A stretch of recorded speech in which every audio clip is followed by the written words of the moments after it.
All right then. Thank you very much for coming along, Lauren. It's lovely to have you on the show. We better do a little and all that. Yeah. So for anybody that doesn't know, this is Lauren Garner. In fact, no, we don't do the Prof Doc together anymore, do we? No more, no. I'm so jealous, I'll be honest. But yeah, Loz, we met at Liverpool John Moores, and I'll let her introduce herself properly because she knows what she's on about, man. Yeah, so we met on the Prof Doc. I've recently just finised, finally, 5 years in the making. It was some journey. It was a great journey, but it was a long journey. Yeah, I can imagine. Do you want the long version? Absolutely. Okay. The unfiltered version. So I think my journey into sport started on the Masters. Okay. So I didn't actually go into the Masters with the mindset of I want to work in sport. Okay. I was a personal trainer at the time, and I wanted to go and do the Masters at John Moores to better understand certain concepts to help my client at the time. Yeah, so things like, it's like motivation for a better, healthier lifestyle, confidence for going to the gym, motivation to eat healthier and adhere to a better lifestyle, really. So I wanted to do it from that angle. And then 2020 hit, COVID. Yeah, rough. Yeah, that feels like so long ago. I hate that. And then I was still on the Masters, and so I did it over 2 years rather than one, because I was working and I was self-employed. And then when COVID hit, sport kind of carried on a little bit for a bit longer. Like all of the gyms shut down, so I couldn't be doing bits online, but ended up on a sport placement as part of the Masters. Oh, okay. So I ended up going into an MMA club in Liverpool. Oh no. No, so this one is not far off. Okay, yeah. It's called. Okay. For a little while, just mostly observing at that point. Like, didn't really know anything about like sport. Yeah, makes sense. Well, I say didn't know anything about sport. Didn't know anything about like MMA. I like watching the UFC, but other than that, yeah, Ed Bastian, I'm all for, but don't really know. Didn't know the ins and outs of it. Very new, going in, very very naive to the world of sport. And just fell in love with it. Yeah, I thought it was amazing. Eventually it did go online because COVID got worse. But it was a different kettle of fish, like different mindsets, different people. I was just fascinated by it. And you loved it all. I was really captured by it. So I just thought, wow, this is unreal. Like I want to stay in this. So it was actually, while COVID was a really difficult period for a lot of people. Yeah, for sure. It was actually like this big transition. Turn to like think, doesn't it? And take stock of stuff, like what you do and do. You can guess. So I started there, and then finished the Masters and came straight onto the Prof Doc. Got chatting to a couple of the lecturers who helped me get a placement in rugby. Okay, yeah. So my first big placement, if you like, on the Prof Doc was in men's championship level rugby. Okay, decent. Not long after that I picked up another placement, which was women's Super League rugby at the same time, and then not long after that I picked up a third placement that was in like junior rowing, and they were a good rowing club. Like they're 16 to 18s who were working towards like GB trial. So that was really good. I was doing those 3 placements at that time, and then about a year into the Prof Doc, that's when I moved into football. At that point, then a job came up, went for it, got the job at academy football. Is football your first sport on there? Yeah. It is. Okay. Born and raised in a football family. You were red in it rather than the blue. Yeah. Born and not bred in red. The blue, I think my dad had kicked me off there. I'm not gonna lie. Not in this house. And certainly not Man United. Yeah, that's even worse. I think he'd rather have supported Everton than Man United. That's a song. I'd rather be a toffee than see you next Thursday. Anyway. Went into academy football. Spent a few years in academy, so like 2.5 years in one, about 10 months in another, and then into the journey into first team football. And then sort of in between all of that going on, just little bits of private work, so I did a bit of consultancy where I was working with a couple of gymnasts, I've worked with female footballers on the side, I've worked with divers, and I think the craziest experience I've had as a sports psychologist was I had a 1-month contract with an esports team. Oh, mad. But they were Russian. What? So that was a challenge. I hate that. Yeah, the language barrier was that they spoke English, but very broken English. So we'd speak in English, but then any sort of like texted or typed communication through, they use Discord and like for team chat, I'd have to go into Google, type it into translate English to Russian, and then copy and paste it. I bet that wasn't frustrating at all. No, so they could speak English, but they couldn't read it. Yes, see. So all of like the online stuff that we did was spoken in English, but again, it was a bit like pulling teeth sometimes. But anything that was typed and any sort of like resources, I had to translate to Russian. Long. And then when they sent it back, I had to translate to Russian into English. But that was half your job, Maurice, translating. Yeah. So what game did they play? Was it League of Legends or Dota? One of those two. Yeah, I can't remember. I think it might have been Dota. I'm sure it was. I think I'm getting a bit mixed up because I was reading a paper on League of Legends, and I think they were in Dota, and they're quite similar. Okay, yeah. Still don't really understand much about Dota. Essentially, I think it's you land in a map, and you've got to take lanes. Right. But if your team goes and takes like one lane, and then the opposing team are taking another lane, and you're losing that, a lot of the work was, do you stay composed and stay here and stay to your tactics, or do you rush over there and try and fight them? Because I was just about to say, I can't imagine that's psychologically taxing. But when you put it like that, it's a game, isn't it? There's gonna be decisions to make, and a lot of a lot of the work we did in that month was around like managing emotions. Communication was a big one, trusting each other, because you could have a divide in the team where, you know, one person thinks no, we should stay here, and the other person thinks but we're losing now. And it was managing that. It's very tactical. It's very taxing mentally and emotionally, because on top of that, there's big money in the sport. Big money. Some of these championships that they go to out in like Saudi, like first prize like 10 mil. Is it? Yeah. I literally used to think to myself, have you seen that meme where it's like the clown looking in the mirror putting the makeup on? That was me. I was like, on the screen now. Me getting ready to go to work every day, and these are playing games and earning millions. On games, I've got 5 big brothers. We were raised playing video games. I'm like, why didn't I do that? Why didn't I stick to it? I could have been making... Mom, you told me to get off, and they ain't good for me. No, I could have made a living. I'd have retired you. I was livid when I seen like money. Like, don't get me wrong, like a lot of esports teams don't make an awful lot of money. Yeah. But like your big crazy, top teams, they can make a good living off it. Fucking hell. So that was in the middle of going to first team football? Yeah, so while I was at like 2 academy jobs, there wasn't in the academies at the same time. I spent 2.5 years and then 10 months, but through all of that academy journey was when there was all of that. And then when I went, you're over just doing first team football, because there's no time for anything else. Yeah, fair. Not really. Man. Yeah, so again, it's a bit of an intrusive one, but I feel like it's one that I always try and touch upon with people, is like, what is your best or proudest moment throughout all of that? I've practiced 2. Yeah. I don't know if we're allowed that. I've got 2, yeah, for different reasons. Yeah, go on then, go on. So I'll give the performance one first. Yeah, okay. So it's got to be going to Wembley and being promoted to the Premier League. Yeah.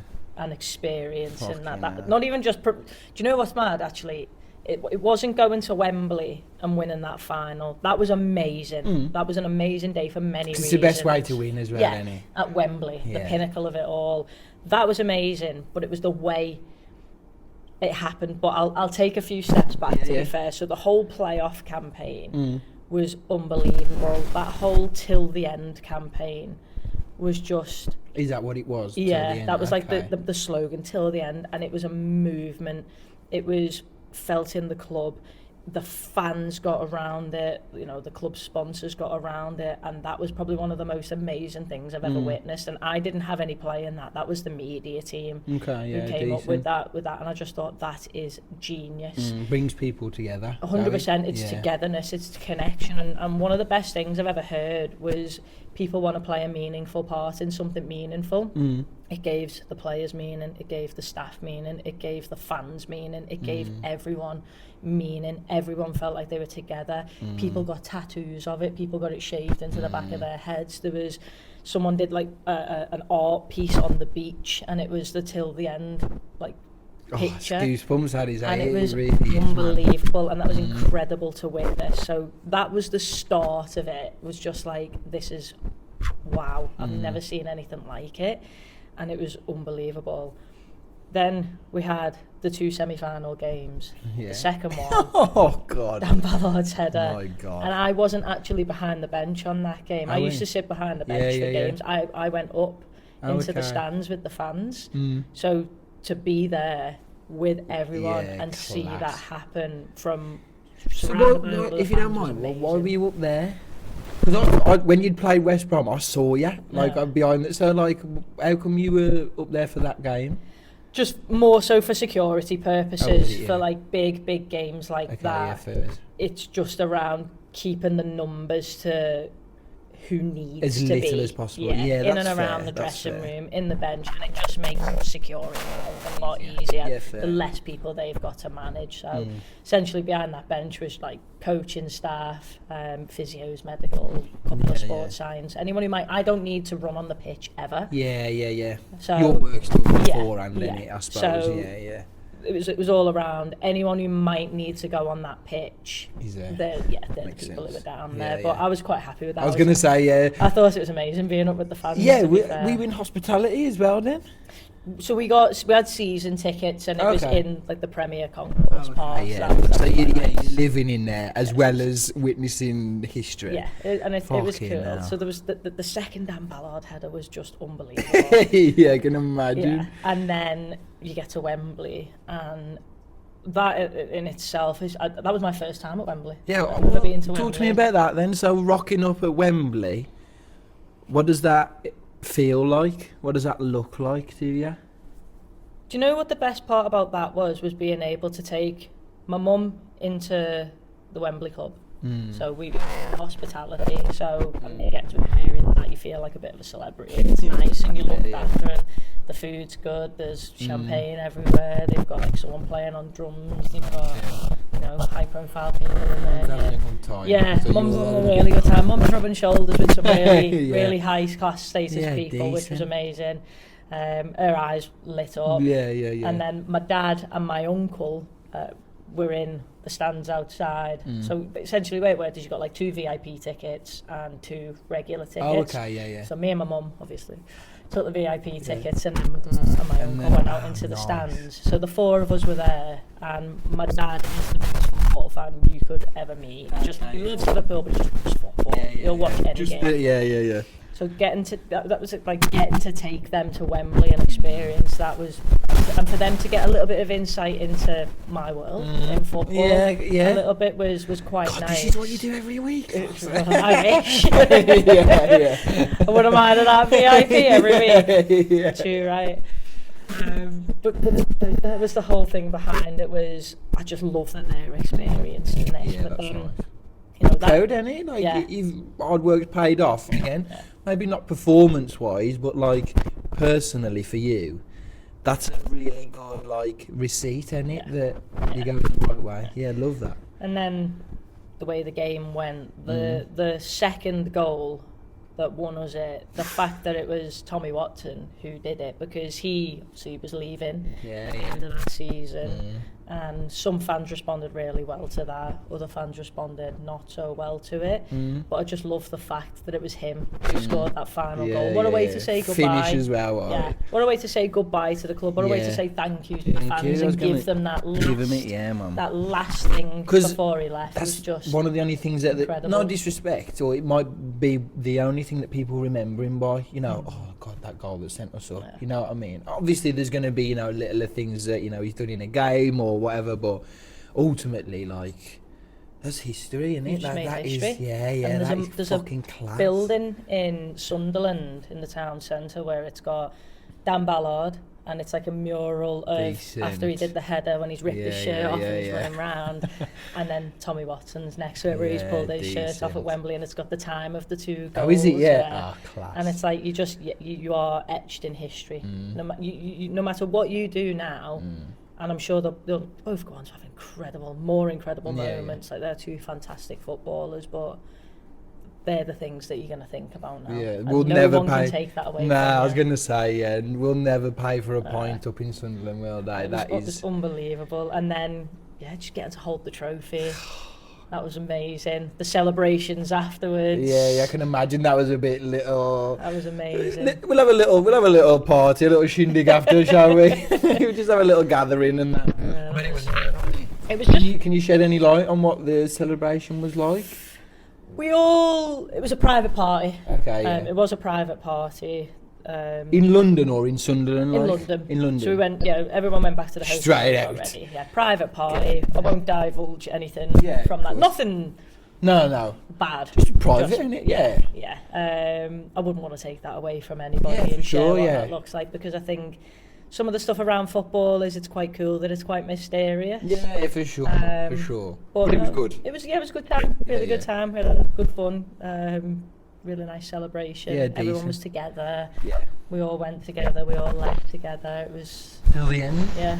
Literally. That. And it was just funny. The next day, you've been through all of that, and even as staff, it's nothing like what the players experience. You know, even as staff, what an amazing experience that was. And then you get up in the hotel the next day, and everyone's like, "Right, see you in 2 months." Yeah. And everyone we go just again. Split. Yeah, mad. It was just strange the way, like the day before, they've just gone and won that game at Wembley. We've all gone and celebrated, and then the next day it was like, right, see you when the next season starts. And for some players, it was a permanent goodbye because certain players moved on. Yeah, I guess that is how it works, isn't it?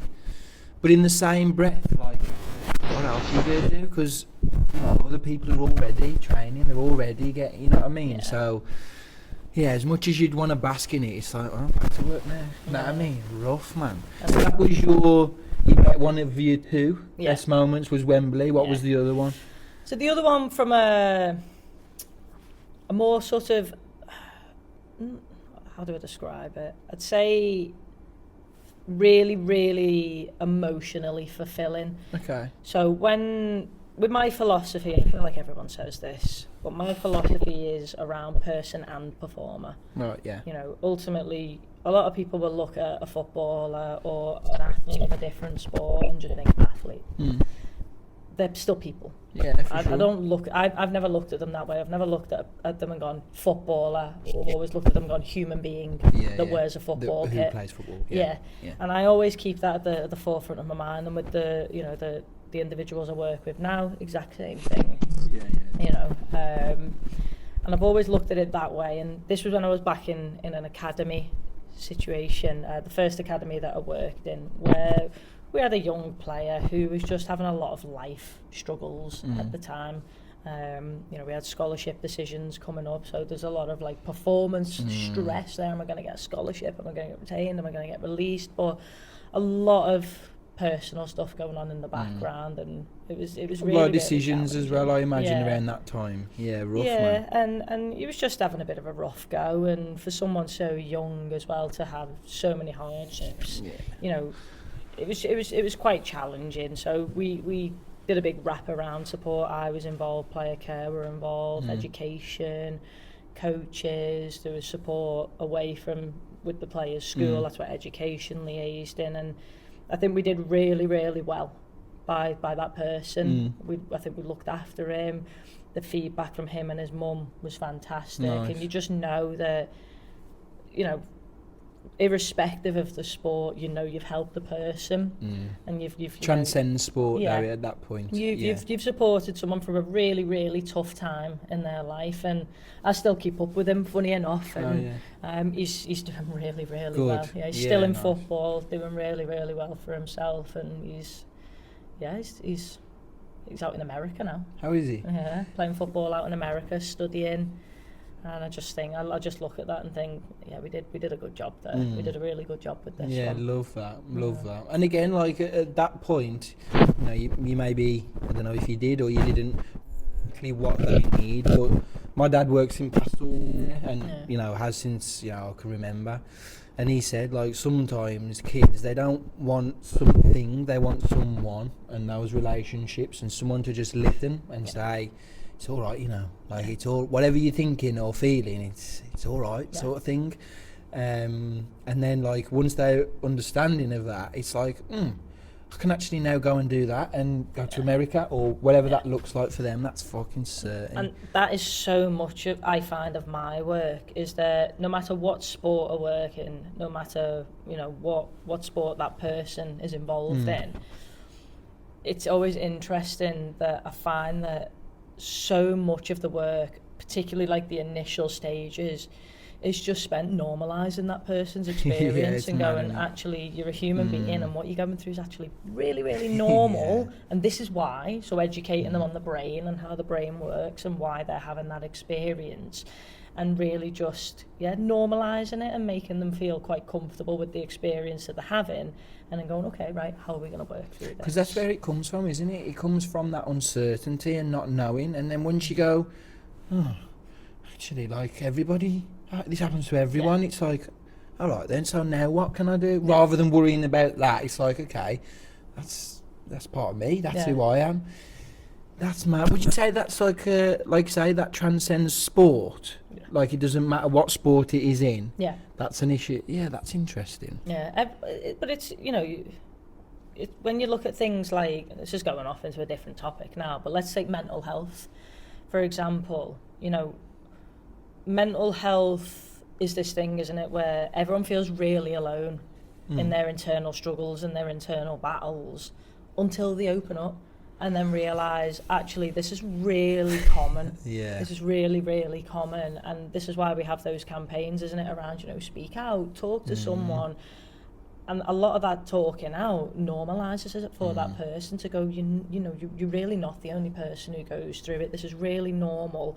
And because so many people do go through mental health challenges, I think, is it now 1 in 3, 1 in 2? Something like that, will at some point in their life go through some sort of mental health related, you know, adversity. It is very, very common, yet we don't talk about it enough, and don't know why. I think we're chipping away.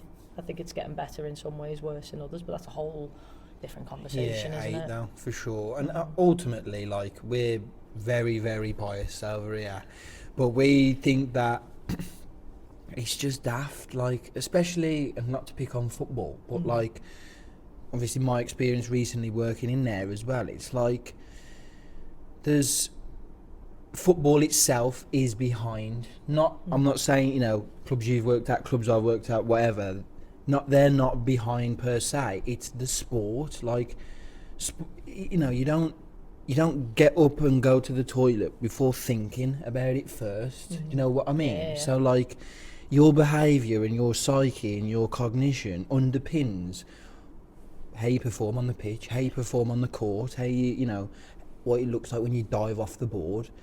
So for that to be, like, undervalued, it's just like, again, it's like, it's easy for us to say in this, you know, very, very jaded position because it's our job, but like,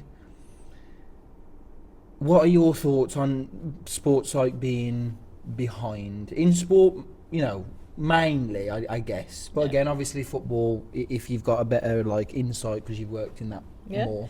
I think it varies across sports, but I think it all boils down to clarity of the role, if I'm honest. So I think football values sports psychology. I think clubs value it, and we're seeing more sports psychology jobs come out in football, both across academies and first teams. So in academies, for anyone who doesn't know, you've got 4 different categories: Cat 1 through 4. Cat 1 is your most resourced, Cat 4 is your lowest resource, and the money varies across the board. If you are at a Cat 1 academy, it's mandated that you have to have a minimum of 1 full-time sports psychologist employed for player support. And then it varies through. I think Cat 2, I don't think it's mandated from what I remember, but I believe that there are a lot of Cat 2 academies that still will have either someone full-time or at least part-time, or a couple of part-time people. And then Cat 3 and Cat 4, there's a lot of like volunteers going in now to get a bit of experience and just offer a little bit of support and building their CVs. I think when sports psychologists go into clubs, I think there is a value that people who employ them, clubs that employ them, go, we want a sports psychologist, or we want more than one sports psychologist if you're lucky. So there's got to be the value there. We know this is a resource that can help us, but I feel like clubs don't really know what to do with that provision just yet. I would agree. And I don't think that's a club problem. I don't think that comes from the club. I think that comes from higher than the club. Like a national problem. Yeah, sort of thing. so like when you, so like the EPPP, when you look at an audit, so all clubs get audited. And there's different kinds of audits, but when they get that full audit, it's usually around about every 3 years. When you look at the audit requirements for medical, it's pages and pages and pages and pages of things they have to adhere to and meet and do in terms of their processes. And it's the same across the board until you get to psychology, and it's 4 bullet points. And it's very vague. And that fucking madness. 4 bullet points for the whole academy. And it's really vague. It's around just, psychological provision and education has to be provided. All right, okay. That's very vague and broad. There has to be some sort of profiling done there. Okay, that's very broad. So these points are quite vague, and there's pros and cons to that. It gives practitioners quite a lot of flexibility. But however, a lot of practitioners working in academy football are trainees, and most of them are just getting started. So for a lot of trainees, they can look at that and go, I've got all this flexibility and I don't know where to start. There's so much I could do. And then you end up overworking yourself because you're trying to do too much. You're taking on far too big of a project. And you're not doing anything properly either, really, are you? No, of course. You're just scratching the surface with lots of things. So I actually don't think it's a problem with the club. Every academy I've been in and the first team, it's always been a great experience. I've been surrounded by good people who are interested, really see the value in sports psychology. The struggles have kind of been, what do we want to do with this? And there's lots of nuances to that. Time is a big thing. Footballers' days are very, very jam-packed. Constrained, so you're working on like time constraints a lot of the time. But then it's kind of looking at it and going, we can make this so big and psychology can be injected into so many areas. What do we want it to look like? And there's that little bit around, what should it look like? Or, can the guidelines be a little bit better? And we're seeing a lot of papers come out at the minute, actually, that are starting to support with that. So we've got the sports psychology canvas paper that came out that was around, here's some guidelines that you might want to follow. And we are seeing little bits come out, but I just think more needs to be done in terms of, just from the EPPP, you just need to really review the psychology component of it and actually go, why don't we take these bullet points and give them little sub-bullet points, a provision, an education provision, but it needs to, look like X, Y, and Z, and we're going to afford you some flexibility within that, but just giving people a bit more guidance, because I think you can get a little bit lost in that, and, you can be really, really creative, and, I'm really proud of all of the work that I've done across all of football. As I say, I've always felt like it was valued but not always fully utilised. That makes sense. And again, that's down to logistics, I imagine. A lot of things. It's down to logistics. You're thinking, I want to do this, I want to do this, I want to do this, but when you think about it realistically, everyone wants a piece of the pie. You've got the psychologist who wants to do loads and loads of stuff, the S&Cs who want to do loads and loads of stuff, medical. Everyone's really passionate about what they want to do, and they want to do as much as they possibly can. So it's kind of got to be divvied up in order of importance and priorities, and there's loads of logistical stuff around that. But as I say, there's also that, you know, what do we want the psychologist to do? Where's the clarity? So I've never looked at it as like an internal club program. As I say, I've always felt like, yeah, this is valued and they want me here. And I've done loads and loads of good work. I've been surrounded by really good people, good coaches, good support staff. But you're kind of thinking, yeah, there's a lot of room where you can do all different things. I would think agree. It needs to be a bit clearer. Because again, like you say, if you have them like sub-bullet points, not only does it give the psychs a little bit more, you know, direction and that, but like other people at the club will read that and go, oh well, yeah, like, you know, he doesn't look like he's doing much or whatever, but you know, he's probably working on a systemic level, or rather than on an individual. Like if I'm not in front of, you know, a lad one-on-one, oh well, what are you doing then? You know what I mean? And it's like, nah, like there's other, like you say, dimensions basically to a sports psych's job. And again, like if, and not just football, but if all of football, all of sport knew like the range of like what a sports psych could do and the levels that they could affect, I think we would be utilised a lot better. Way like you better. say, you know what I mean? And this is the thing, I think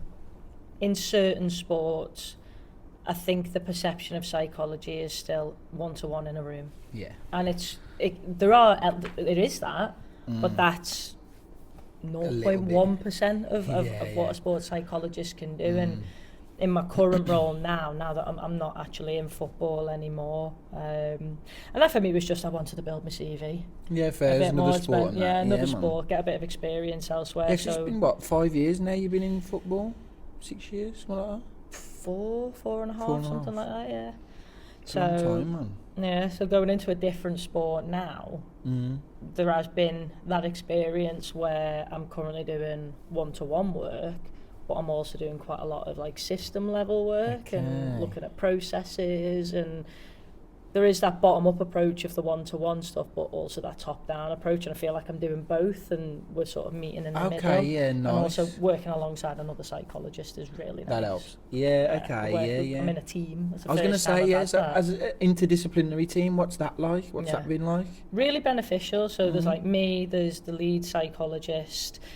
We work together really, really well, but then we also do a lot of like MDT work where we might have like the club doctor in, physio, coaches are massive on it. Okay. So there's lots and lots of different like physiologists, nutrition, everyone sort of chips in and seeing it rather than it being siloed like it might be in other sports. Yeah. But again, I think, you know, it's siloed because, again, there's just more education that needs to be done about sports psychology, but also an openness and a curiosity to it. Football's an interesting sport in that there's a lot of mystery around it. It takes a lot to get buy-in. You've just got to take time building the relationships and building trust, because football's an interesting environment where, you know, people come and go quite a lot, and I think that can then negatively impact the trust and the buy-in that people have with you. So you've got to take time building those relationships, whereas going into a new sport that's a little bit more structurally stable, you just get the buy-in from day one. Because I suppose that's more expected of them. And but there's pros and cons to all of it. Yeah, I can imagine. I had a great experience in football. I don't have a bad word to say. I loved it. Great people, great experiences. Well, yeah, I'll be honest. That's the most you could ask for. Like, 100%. Like ideal. Like you say, the experiences that you've had physically, like being there at Wembley, and you know, but then like you say, professionally as well. Like you've sort of hit on areas that you wanted to. Yeah, fair man. Love to see. Maybe contrasting that a little bit then, if you don't mind. Maybe piggybacking off what we've just been talking about. If you don't mind talking about one of like the most difficult times or roughest times that you've had.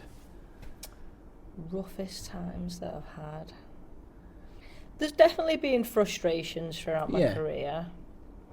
And I think there's multiple reasons for that. If I'm honest, I think being an early stage trainee, maybe being a bit naive to the realities and sort of thinking, I'm going to go straight in and everyone's going to buy in really quick, and I'm going to be able to do all this work, and they're going to be like, go on, Lauren, like, there you go. How long do you need? How much do you want? Go on, we've got psych workshop instead. Walk off. Lads, you don't need to go up today. And I think like my first placement in rugby was probably my hardest experience because I did go in very rose-tinted glasses, very naive to it. Rugby's a tough environment. I'd say it's quite similar to football in that you've got to build trust, you've got to build buy-in, and you've got to be comfortable with not really doing much for a little while other than just come and watch training, come to games, get to know the people that you're going to support, because psychology in those types of sports, I think people hear the word psychologist and instantly you think mental health. Yeah. And what's wrong with me? Yeah. All different flavours of psychology kind of get tarred with the mental health brush. And like I was saying before, I think it's silly that there's stigma around mental health, but that's a whole different ball game. Society's working on that, and there's loads of great work to try and chip away at that.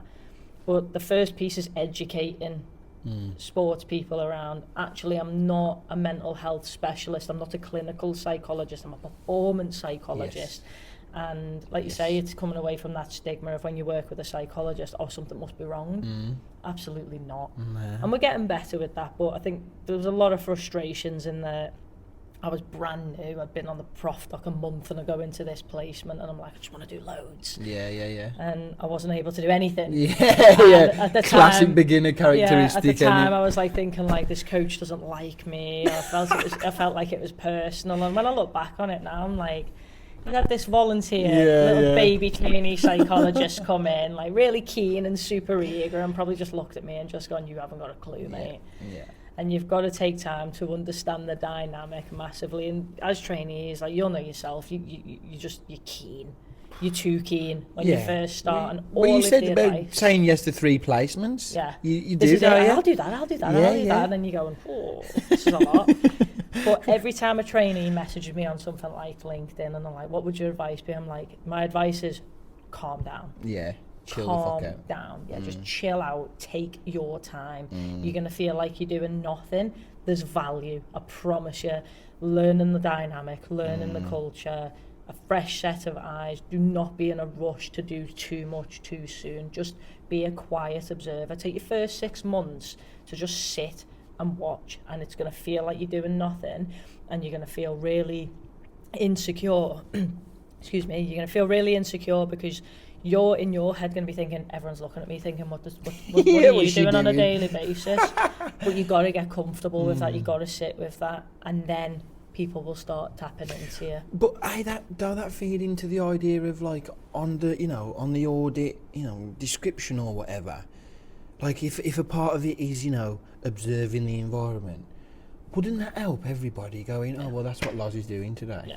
Or if you say, I'm doing section 4.2 or whatever, if you want to be like that, everyone will go, okay, that makes a bit more sense. Like, I know what she's doing, I know why she's doing it. You know what I mean? Is that too easy, or is that just us? Like, it's just. I always say, if you don't have clarity, you have confusion. And I think the role in certain sports needs more clarity. The role I'm currently in the sport that I'm in now, super clear. Really concise. I know what I'm doing every single day. All of the people around me understand what I'm doing. The buy-in's there, but I think it's just because there's clarity, and the time's been taken to provide that clarity, and it's just different. Nah, it makes sense though, don't it? Because like I've done workshops on like healthy habits, and it's like the what, how, and why. What am I doing? How am I doing it? And why am I doing it? And if you've got that in a role, and everybody's got that within their like position within that, or you're laughing there's got to be synergy at some point if there isn't all the time. You know what I mean? 100%. But I just also think that it's a different environment, the role I'm in now, because I genuinely think like a lot of the time like the money comes into it. I find that like when you've got a sport that's got tons and tons and tons of money in it, like football, I think sometimes you can employ too many staff. Okay. And then you've got too many bodies in the building and not enough time to like fully utilise them. Too many cooks spoil the broth, don't 100%. I would say, like, does hiring more people make your boat go faster, or does it make your boat heavier and sink? Yes. And a lot of the time, like, football can look at things and go, we'll get that, and we'll get that, and we'll get that. And it all comes from a place of really good intentions, because ultimately they're looking at it and going, we want to give our players everything, every single resource. We want to provide that, but actually have they got the time to access all of it? Is there protected time for all of those things? So it's great, and it comes from a place of great intentions, but too much of anything can be a bad thing. And actually when there's all these resources and people are going, I can't get around all of this, does it just become more of a stress? There's no clarity. Does it become more of a stress? Is it, every minute of every day they're doing something with someone? Is the usefulness in just doing fuck all for a little while? I would agree. I genuinely think like it all comes from a really good, like, a place of good intentions. We want to give our players everything and give them the best possible chance of success. We want them to have a psychologist. We want them to have a team of nutritionists. We want them to have this. But have they actually got the hours in the day to access all of that? Sometimes less is more, eh? Yeah, and actually switch off as well when they go home. Rather than focus. And again, don't get it twisted. I don't know enough, but I imagine like having everything tracked is quite exhausting. Even your sleep, you can't even get away from it when you're. You know what I mean? Yeah. I'm going to Kip and I've got to, time how long I'm in REM sleep or how long. Yeah, it's always being switched on to it. And which I get, paid a lot of money and, I'm not a believer in this. You've got to eat, sleep, breathe it every single day. I think you have got to switch off from it. I think you can be an incredible athlete and still have a bit of downtime. Yeah, they're not it's mutually maximising what you're doing when you're doing it. That doesn't mean you've got to do it every second of every day. And there's going to be a lot of people who disagree with that, which is fine. You can only speak from your own experience, 100%, yeah. But you think about it with a sports psychology. I love what I do. I am so passionate about being a sports psychologist. But one of the things I noticed when I was especially an early stage trainee, was in my first academy role, my commute was about an hour and 20. So I'd stick a sports psychology podcast on in the car and I'd listen to it and I'd get to work. And then I was a sports psychologist all day. And then I'd listen to the other half of the podcast driving home. And then I'd have my tea, get a shower, get in bed, and I'd read some sort of sports psychology book. And over time, that just burnt my brain out because I had my psychologist hat on 24 hours a day for a very long time. And then you're thinking, why am I knackered? I've been doing that, because you've not took time to just sit on your arse and watch a bit of Netflix, mate. Like you constantly learn, be the psychologist.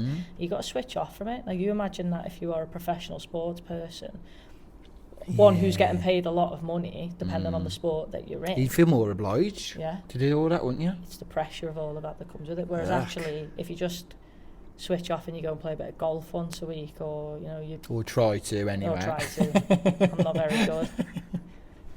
But I think this is why we see like a lot of footballers going and playing golf and stuff and going and doing different things. You've got to have your separate things, and it's it might not necessarily be a 50-50 split between work and play. But even if it's 90-10, at least 10% of the time, you're just giving your brain time to switch off. And, that might not even necessarily be in going and doing another sport. That might be decorating. If you really like decorating. If you're a weirdo like me, I love decorating and I love building furniture. Oh, is he? Yeah, I don't know why. Did you like Lego as a kid? Oh, that's it then, that'll be why. I love Lego. I've got loads of Lego. Is it, yeah? And I love Pokémon. Oh, is he? Yeah, I'm deep in Pokemon. What generation's your favourite? The originals. Okay, yeah. The What is your favourite Pokemon then? I'm currently playing. 3. I've got a Switch. Okay, yeah. Got a Switch, and they've not long released Pokemon Fire Red, Right. which is like the nostalgic Yeah, 90s Pokemon. And I'm about halfway through that at the minute. Okay, yeah, decent. My lineup. I was going to say, what you got at the moment? Yeah, my goal lineup. So, water Pokemon, I always start off on. So I always choose Squirtle, because Blastoise is one of my favourite water Pokemon. Okay. Right. Charizard's not my favourite.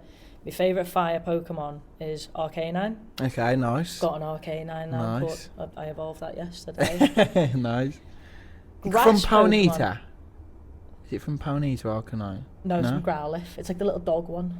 It's like a fire dog. Oh, yeah, sorry. Yeah, I'm yeah. You're thinking of the horse. Yeah, I am. Grass Pokemon, I'm still like, what's my goal grass one? I used to love Scyther, but that's bug. It's not grass, it's bug Pokemon. Yeah. So I'm in the market for a grass Pokemon at the minute. Electric Pokemon. For now, Jolteon. Okay, I'm happy with You that. go and get Zapdos from the lighthouse things. That's I'm on it, legendary bird. Fighting Pokemon. I usually have one in my lineup. I've currently got Primeape. He's probably going to get relegated. And I want what's it called? Machamp. Yeah, I want Machamp. Sick Pokemon. Or like Hitmonlee or Hitmonchan. Hitmonlee, yeah. But I remember watching that episode of Hitmonlee and I was thinking, I need that one. Yeah. That's fucking sick. And then like a psychic Pokemon, if you can get your hands on Mewtwo. Mewtwo, yeah. Psyduck. Bit dozy, innit? Yeah. Just stands there going like, ooh. Psyduck. Yeah, what am I doing? Just a bit too confused, isn't he? He's got no clarity. Yeah, it wouldn't be any good making a decision, would he? But I do like is it that Alakazam one as well? Yeah. Is that the one with the spoons? Yeah. I'm on him. But I think if you've got a good lineup from if you've got a good water, a good fire, and a good grass Pokemon, your other three, you can't go far wrong. Yeah. I rate that. But again, I think you bang on. I'm very much like that for Call of Duty Zombies. Yeah. So I don't play online. I'm no good against other people, but against zombies, I'll run anything. Any round, I'm fucking certain of that. And this is one of the things that I learned probably a little bit later than I should have in the prof doc, was that I got into my last 6 months and I was like, I just want to get it done now. I'm going to go. And I actually found that, by protecting my evenings and playing a bit of Pokemon or reading, I got into reading fiction. I've never enjoyed fiction whatsoever. And then in the end stages of that prof doc, I started reading fiction, and it was just nice to read something that had nothing to do with psychology. Know what? And it just, I found that in that last 6 months, actually taking time away from it made me more productive when I was sat at the laptop. Whereas when I was just sat there and my eyes are going and I'm burnt, I'm just not producing quality. I think you've got to, going back to that, we've gone on a tangent, haven't we? But going back to that original point, you've got to be able to switch off, even if it's just 10% of the time, so that when you're on, you're producing quality. It's quality over quantity for me every single time. Yeah, it's interesting because I remember, so I worked with a football agency, Harbinger Football, and one of the things that we hold central is that I think it's 40% of Europe's top 5 league footballers 2 years after retiring are bankrupt. Wow. And I think 50% have mental health issues and problems. So we're really trying to minimize that with our lads. That's going to be nowhere near, hopefully.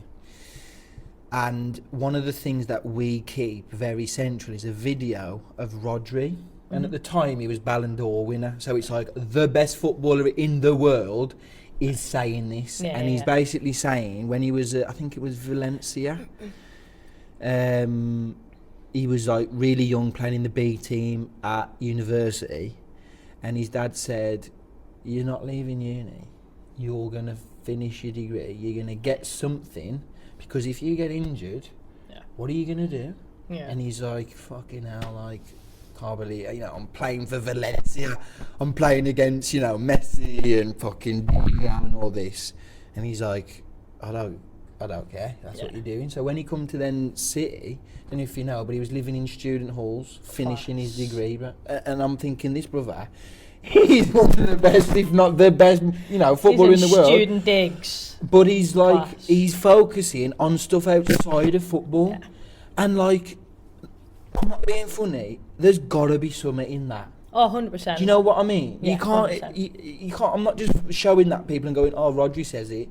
Like, that's one person out of how many footballers, invest in real estate or buy houses, or you know what I mean? Like, it's stuff outside of. And again, like, talk a lot about identity. I've had like Meg the netball.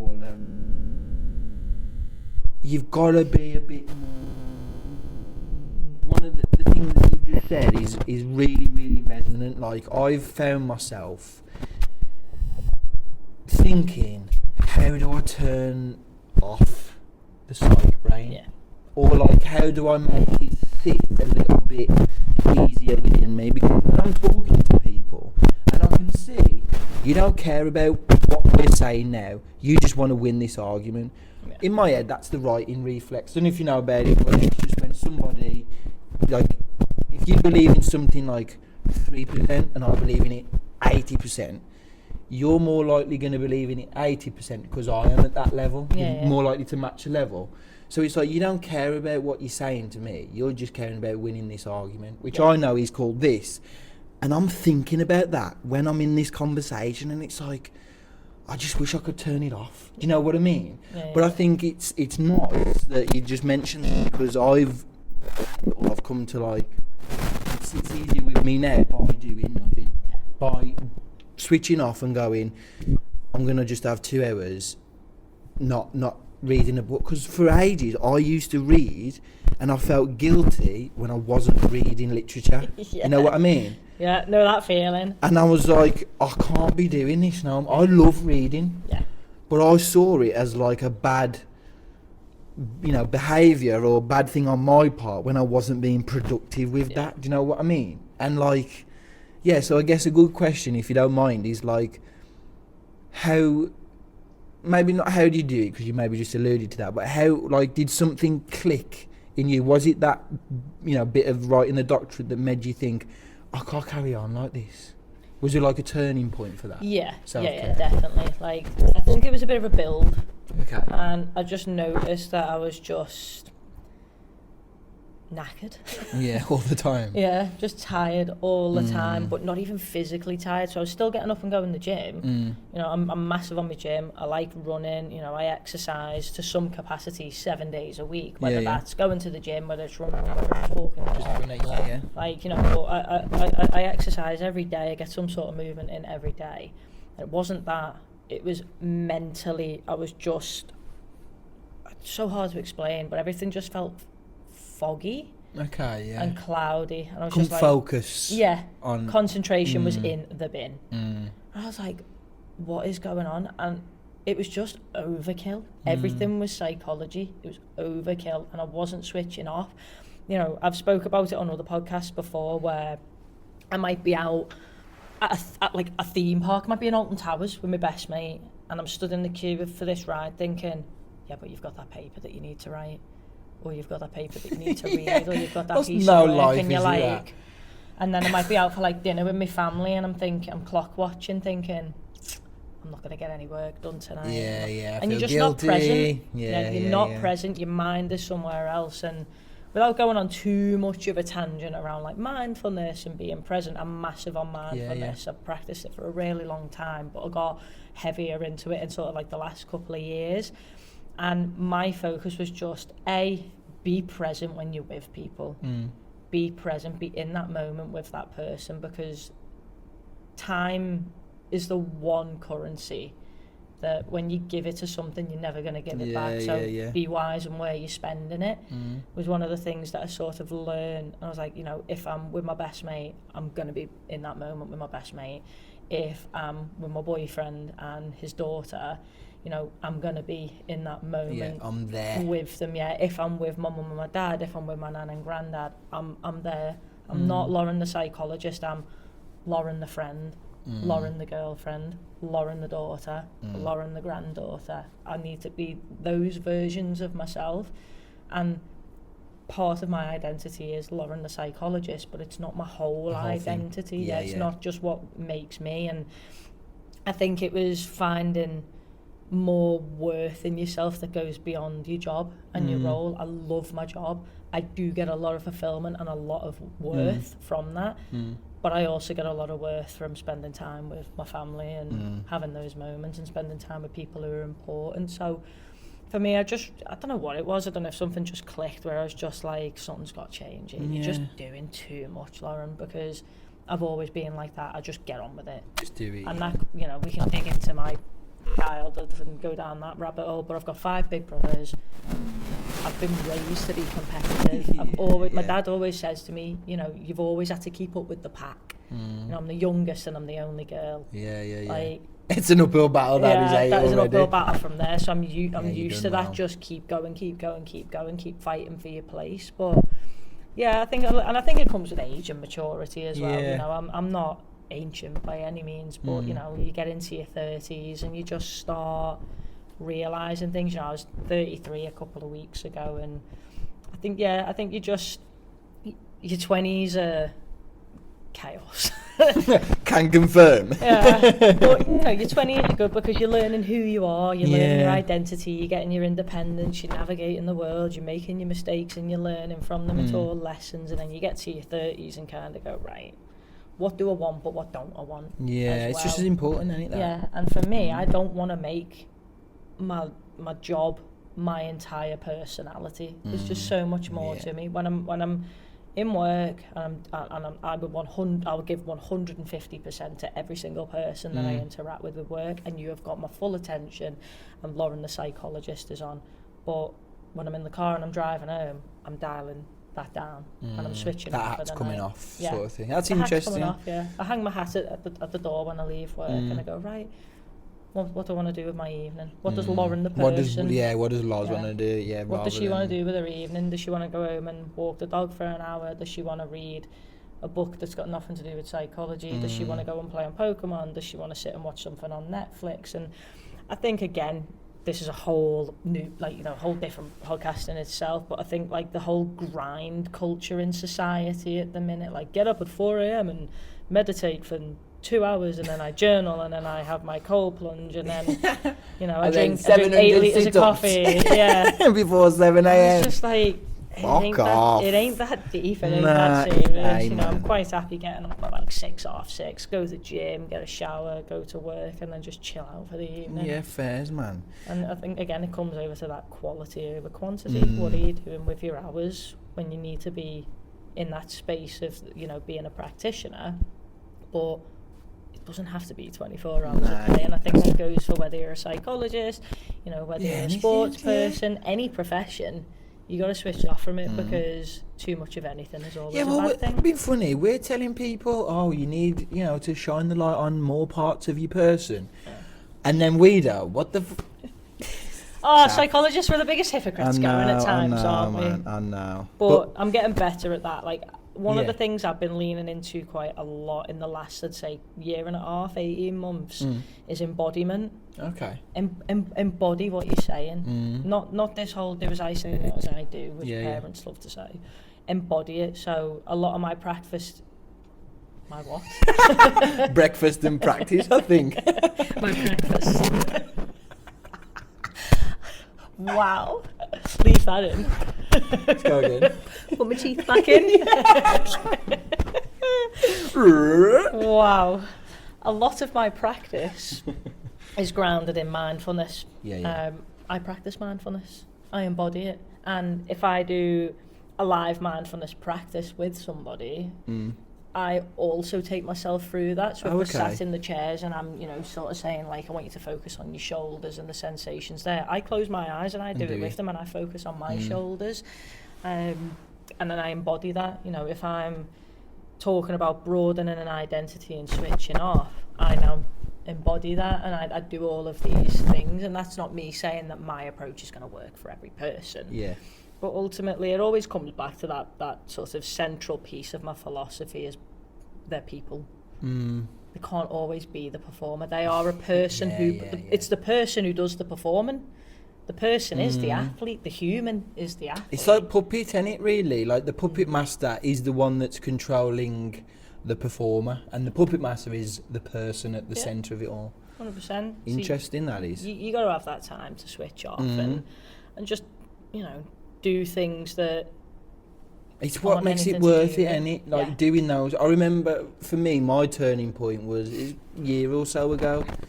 And I went for a Cat 1 role in an academy, and I got to the last 3, and I'd put a lot of effort into the process, obviously doing research on, you know, who was interviewing me, etc. And I was really, like, fraught. They hadn't got back to me in, like, 3 weeks, which sometimes means good, you know what I mean? Yeah. And I was really, really stressed, because then there was this other role that was coming up, and, like, this guy was really, like, you know, interested in working together, and I was stressed. And I remember, like, talking to my dad about it, and he's like, listen, like, it'd be good to have a choice, you know, however stressful it is, it'd be good to have a choice, and blah, blah, blah. And I was like, yeah, I see what you're saying. I'm not really convinced. Anyway, this was in, like, our living room. I then went outside, and every Tuesday we have my little cousin come round and we look after him. So I've gone outside, literally just to sit outside, just to, like, breathe, basically, decompress. And Leo has run up to me with his arms open, and I was just like, that's what it's for. Yeah. That's why we do it. That's why I'm here. That's why I'm, you know, worrying and all of this stuff. Like, if I don't get it, I don't get it. Yeah. Like, that's the stuff that I really, really enjoy. And we played footy for an hour, which is literally what you've, you know, just alluded to. And after that, I was just like, I don't want to be like that again. Off a job that I haven't even got. Yeah. You know what I mean? Like, I didn't get the job, obviously, but the point was, like, at that, like, juncture, it did make me realise, like, however much, like, you know, you want to become a sports psych, there's a little bit more to it, like, do you know what I mean? More to life, isn't there? It ain't that deep. And I don't know if you saw my Instagram story a few days ago, actually, when I got to work. And I was telling the story on my Instagram. I sound like a full-on influencer here. I don't film myself on my Instagram stories. All the time, she does it all the time. It's horrendous. Here's my discount code. Do you know what I mean? Sports Psych 10 gets you 10% off. Definitely not like that. Very, very rarely record myself on my story. No, I didn't see it. Go on now. But I wanted to share. I just wanted to share this little snippet from my day when I got to work that morning, because I drove to Manchester for work, up the 56. That motorway is hell. Yeah, no, I do. Of the best of days, and someone cut me up, but they, like, nearly took the front end of my car off. It was like inches away, shit. And I slammed on the horn. I called them. Everything. Like, if anyone listened to my it was nobody's footage, business. be like, what? Yeah. Some mouth on you. And I carried that with me for the rest of the drive, and I was just, I was raging. It was just like, I was in a mood, and it was only like 8:30 in the morning. That could have stayed with me for the rest of the day. And I get into Manchester, and I'm driving this way, and there's a woman walking a dog this way, and we're only in second gear because it's Manchester and Wednesday, not traffic.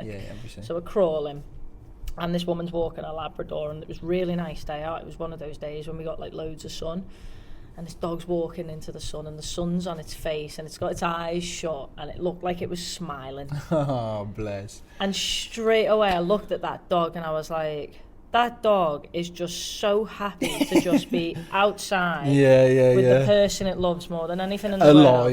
The sun's on its face, and it's just so appreciative to just be outside on a walk, sun's blasting. And I just looked at that dog and smiled, and straight away my mood went, and I was just like, it's not that serious. Like, it's just not that serious at all. Like, just remember to be more dog, be more present. Yeah, it is, man. It really is. Yeah, it really is. Appreciate the small things. Be in the moment. Be present, and just be happy that the sun's shining. You've got your tunes on in your car.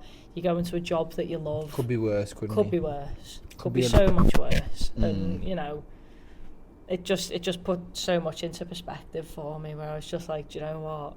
Just one little dog, just enjoying the sun as well, man. He ain't got a clue either that he's had that effect. No, and ever since then, like, I've looked at my dog every night walking her, and she's just buzzing to be out. She's sniffing everything. She's playing with sticks. Like, keeps looking at me with this big happy look on her face, and I just think like, you haven't got a care in the world. You haven't got a clue, but you haven't got a care. Got a clue. You're stupid, biologically dumb, like a little pea-brain dog. But it's nice though, isn't it? That. But like the naivety of it, like, so I think that's a bit of a gift. To be it honest. Is, yeah. Like, it varies, like, yeah. Humans, we create our own stress. Oh, yeah. But we can also lift our own stress by doing the things. For sure. I think it was Dave Todd once. I think I was like second year.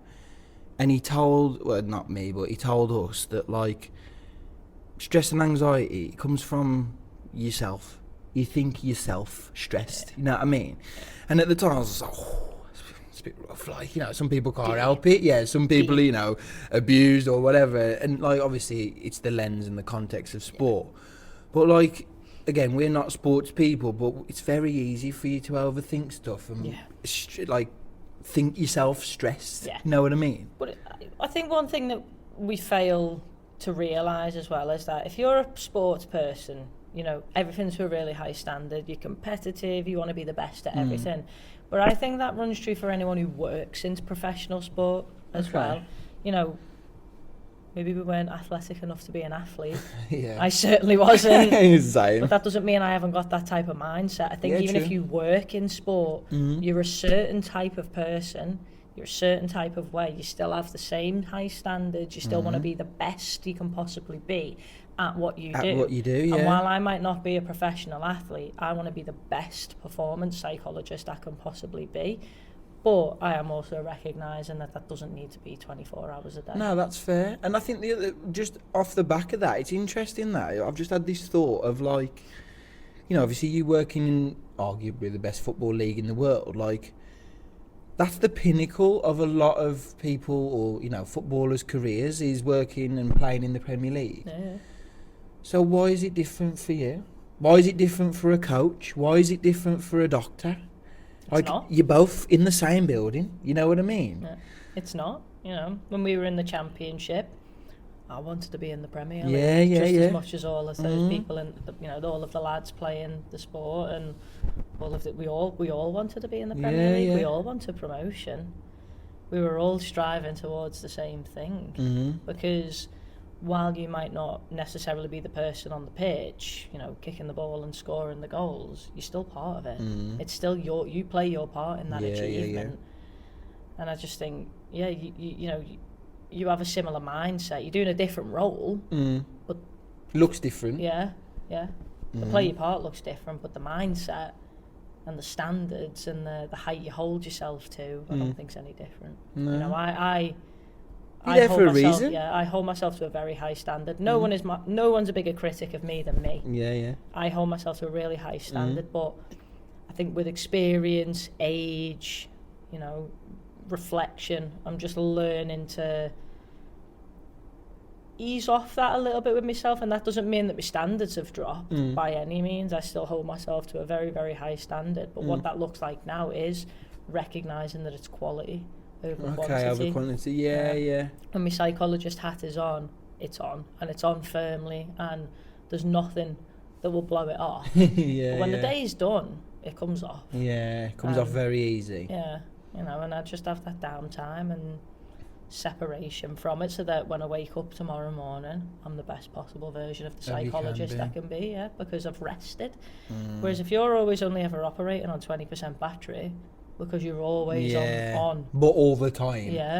You know, I'd rather... No good. Yeah, that's it. You know, that way you're only going to be 20% of what you could be. It's like that old adage, isn't it? You can't fill anybody else's water out your glass if you have filled yours up in the first place, 100%. Isn't it? The oxygen analogy in it on the plane. Put your own mask on first, otherwise if you pass out, you can't help anyone else. I'm sorry, I don't get that. Mine will be on first. I'm not helping to put anybody else on. Fuck off. I'm not. Women and children. Fuck off. Give me yours as well, actually. I need some more. But it's so true, isn't it? Like, you've got to put yours on first. If you pass out, are you going to help anyone anyway? You know, you've always got to look after yourself first, I think, and a lot of people look at that from like a selfish point of view. I don't. I would agree. I think it's selfless because, again, the better you are, the better you feel within yourself, the more of service you can be to others. And within that, which might be tough for some people, is giving themselves that. Yeah, and maybe being nice to yourself. And that's a journey and that's a process. I've not perfected it. It is hard. It's really hard. You know, I might be at home sometimes, like doing something that's not work related, but I know there's a paper that I could read on something that I'm doing in work. You know, I know I can do a little bit of research. Yeah, there's always something. There's always something and again, for people who now don't know, I'm big into golf, and I think it's been one of the most recent, most explicit uses of my conscious thought of that shot did not go how I wanted it to. However, it could have been 4 feet away from me. Yeah. So I'm going to take that and I'll be happy with what's happened. Yeah. And then I'll go from there, rather than go, mocking out, I can't believe I've hit it 20 yards short. Or worst case, I can't believe I've chunked it there. Do you know what I mean? Still sat on the tee and you've hit the floor. You've been watching me play, in the bush. But nah, for me, it's that idea, what happened has sort of happened, and you've got to make the most of what you've done and where you're going. You know what I mean? Can't change the past, but you can decide what you do with your present, and you can certainly dictate the future. What do they say? Best way to predict the future is to create it. Is it? Yeah. There you go. I'm gonna get that one there. Yeah. That's all from me, Loz. Anything else from you? Anything you want to plug? Anything you want to get across to people? No, to be honest, no. Fresh into a new job, so just been focusing on that when I'm there. Yeah. And just focusing on the downtime when I'm not, and it's actually been quite refreshing. Yeah, good. To be fair, a bit more mental capacity for other things that are outside being a sports psychologist. Outside the job. There's a lot more room in my life now for Lauren the person. Yeah, good. We like that. We love that. We love identity over here, man. But yeah, thank you very much for coming on. It's been a pleasure, and I'm sure we'll have a chat in a week or two about what's been going on. But yeah, thank you very much. It's been a pleasure. Thank